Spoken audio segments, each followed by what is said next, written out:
Are you considering moving out to Sahuarita, Arizona?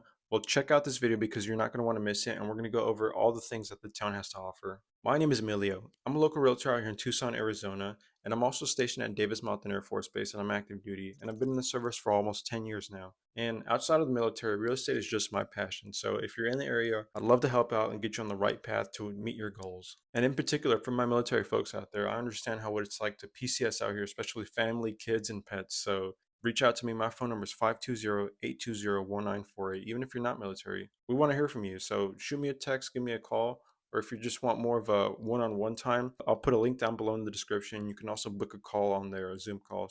And then we can just chat it up and see what you're looking for. All right, so the town of Sahuarita, like I said, it's just located south of Tucson. It's about a 30-minute drive depending on where you're going to Tucson. The town is actually named, Spanish translation, it means little cactus. So the saguaro cactus is the most prominent cactus we have out here, and it's actually one of the preserved cactus. So it's actually federal crimes if you go out picking those cactuses or cacti. And as of 2023, the town of Sahuarita sits at a population of about 36,000 people. And there's honestly a big mix of demographic that live out there. You have people, that work in Tucson that are busy, have families, and want to kind of be a little bit more of away from the city. And then you also have your, kind of middle to, later age people that, again, just want to stay away from that city. And this town provides that, like, really no other suburb, because this is one of the most developed suburbs that the surrounding area of Tucson has to offer. And a little bit of background on the town. It was incorporated into Tucson about in 1994. So,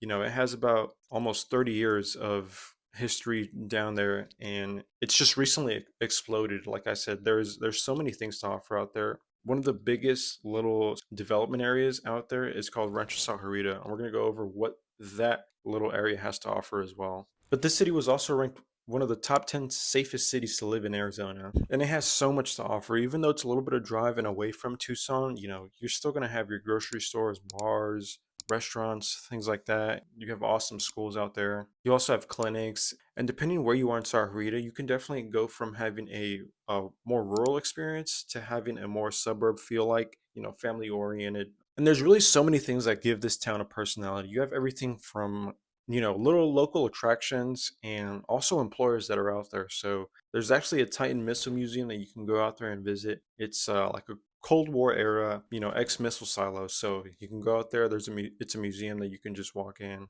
check that out. Mining company Asarco is also out there, so you can actually book a tour with them, and they'll give you a little rundown of what they do out there. And they also have a bunch of mining artifacts and vehicles that you can go and check out. So something for everyone, really. There's also a Catholic mission that you can go out and visit. And one of the more awesome things that I really like is the Green Valley Pecan Company. When I first went out there, when I was new to the area, I drove down to the area and I just saw a bunch of field of trees, and I thought it was really nice. It was just super contrasting, especially being surrounded by a bunch of cactus and just being in a desert. So that's also another thing that you would want to check out. And all this stuff is conveniently located within Sahuarita, just within 15 minutes really of each other. And it's a super large development that offers so many things. They have everything from skate parks, pickleball courts, basketball courts. There's even a small little lake that you can go out and fish out there. And just overall super family friendly. So again, if you want that little bit of a distance from Tucson itself, but you still want to keep, all those family friendly amenities and kind of vibe to a suburb, then Sahuarita is definitely an option you might want to check out. And there's a wide range of home prices also. You're going to be able to find some homes in the high 200s, all the way up to your more common high 300s, 400 homes. And you can also find luxury homes, especially with the amount of land that there is out there. You're going to be able to see kind of run of the mill, cookie cutter, high luxury homes. And you're also going to see, your more higher end, more acreage of land homes that are going to be close to a million and even past that, really.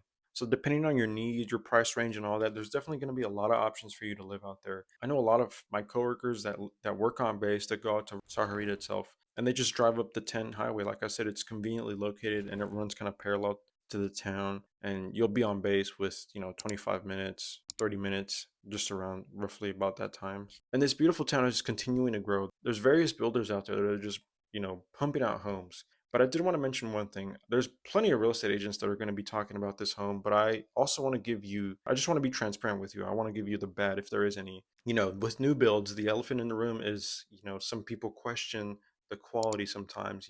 I purchased a new home. I've personally never had any significant issues, But if you look on YouTube, and you'll find online, there's going to be cases where, families will buy new builds, especially in Sahuarita, and they've just had very significant issues and concerns with the quality of the build.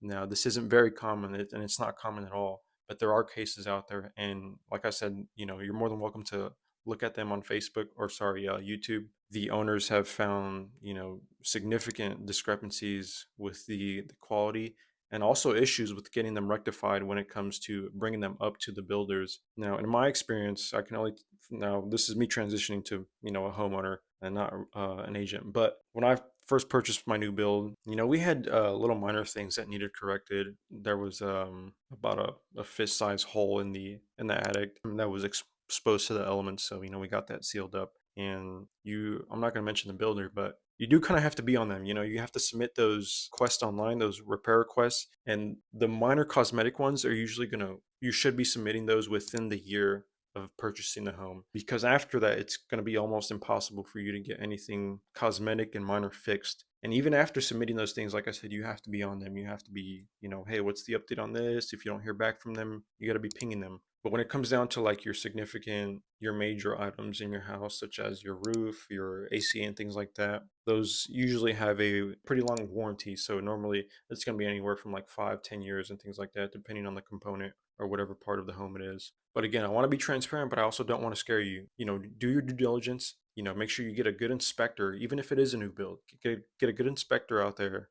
Make sure they look over the home, pretty good. If you do run into any issues, make sure you get those claims submitted. And as I mentioned, these cases they're just not that common, but I just wanted you to be aware of it because, stuff does happen. Again, my name is Emilio. I'm a local realtor out here, and I'm also active duty Air Force. So outside of the military, this really is my passion. And whether it's buying or selling, I want to help you just meet your goals. And we'd love to hear from you. Again, my phone number is 520-820-1948.